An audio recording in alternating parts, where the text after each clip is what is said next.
Hello folks and welcome. Today I'm going to talk about scanner software. LMDE 6 has that already installed. Alright, get over the preliminaries. Filming in 1080, my screen res is in 4K. This is LMDE 6 Cinema.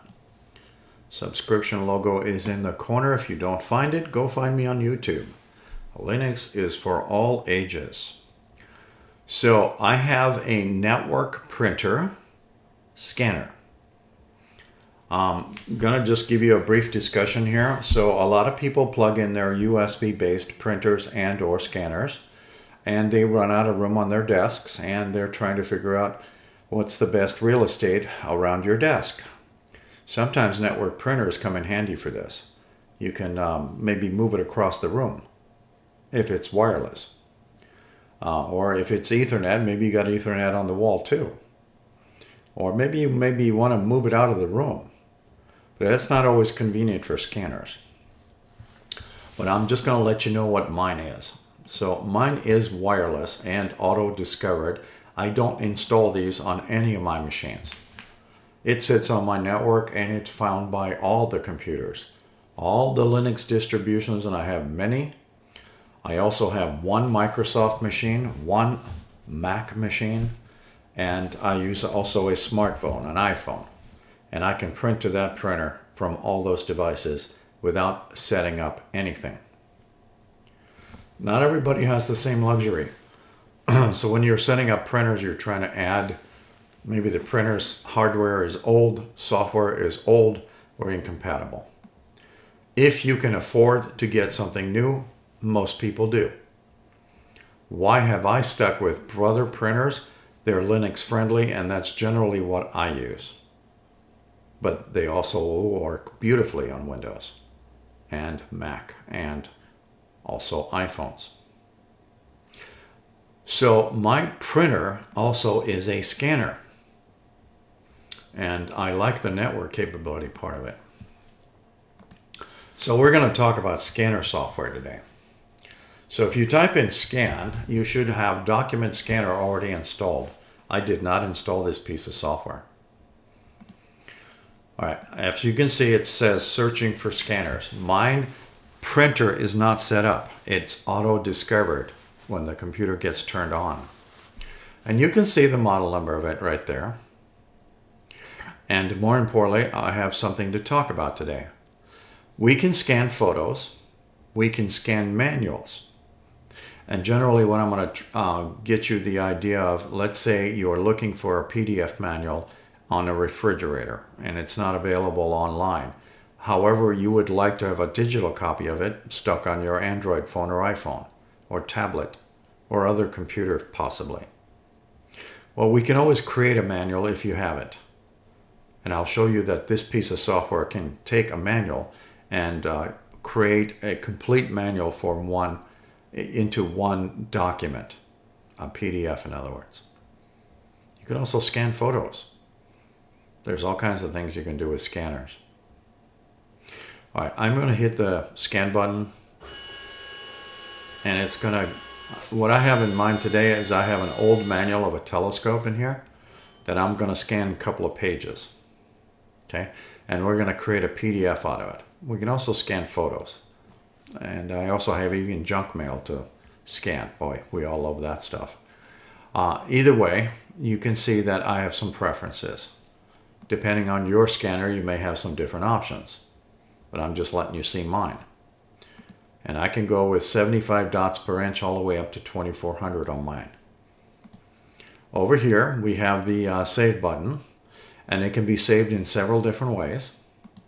And then over here, the hamburger menu, you can even email that if you have that already set up. I can print it, which in this case is not necessary because I have the manual. And you get the idea. So this document scanner here, you should have already installed. And that's the version number.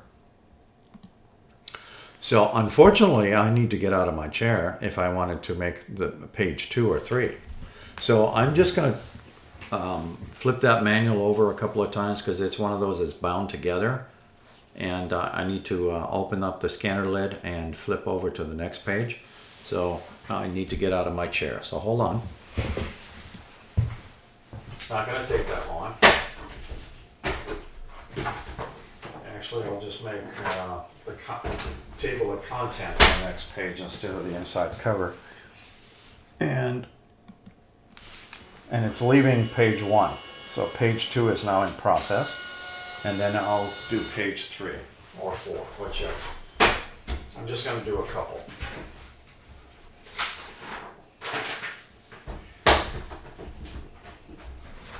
Alright, these are out of order, but in either case you get the idea. In other words, you can keep scanning as many pages as you want, and then you can create a complete manual into one document. Alright, so we're just going to leave 3 at this point. So I have cropping capabilities with different images.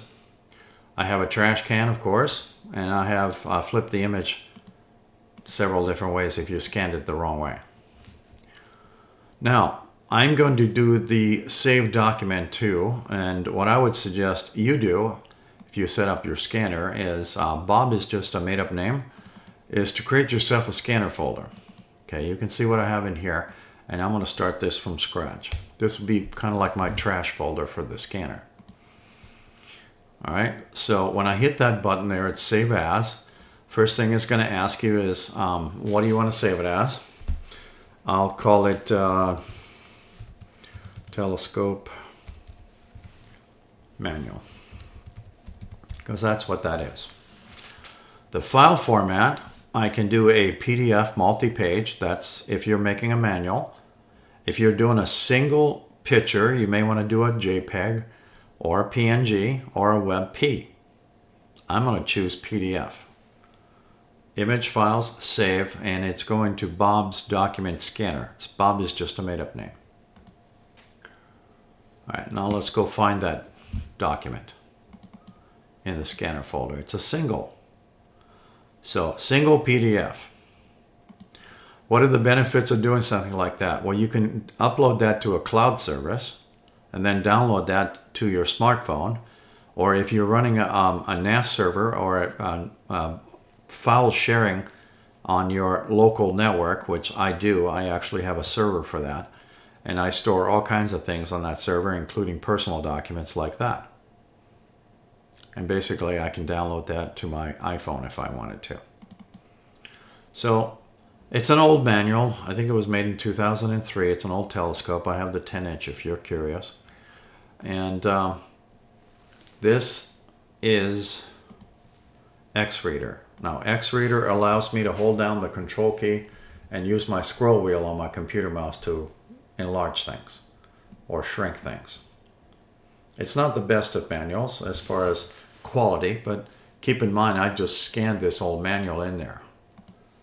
All right, it's discussing the lens assembly and then the remote control thing. So anyways, you know, I could have kept going with pages, and you can get the idea of. Now, what would be my benefit of creating this? If I can't find a PDF on this particular manual of my toaster or my refrigerator, I can create my own as long as I have my manual.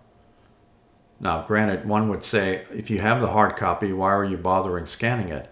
Well, what if I wanted to be a couch potato and have it on my smartphone? Have it on your tablet, maybe another computer. Then it's digitized instead of having that laying around on the table. Then you can refer back to these quote manuals at any time. So if you got a microwave, refrigerator, any other kitchen appliance for that matter, stove, you name it, you just throw it into manuals, throw it onto your iPad or whatever tablet, computer, smartphone, Android, iPhone, you name it. Because it's digitized now. You made your own, in other words.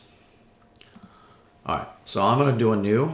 I need to get out of my chair to put this other thing in there.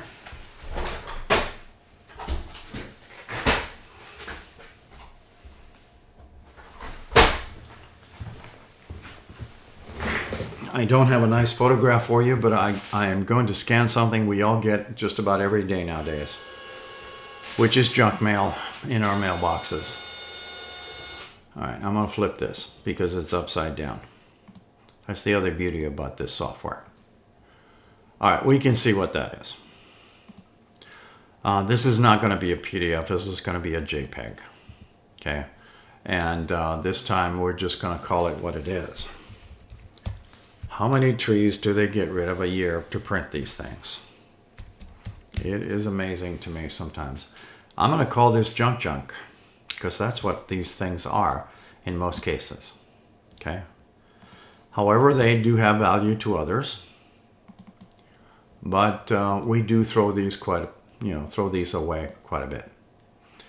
All right. So this is XViewer, which comes installed with your LMDE 6. And instead of holding down your control key, hold down your alt key and scroll up with your computer mouse to zoom in on those Cheetos, for instance. Yes, it's very grainy because this is like newspaper material I just scanned. It's a poor scan nonetheless, but it's a scan, period. And we're talking about scanners today. Okay, so if I wanted to crop something, grab the corners and crop something. I'll crop this corner out of here and call it that.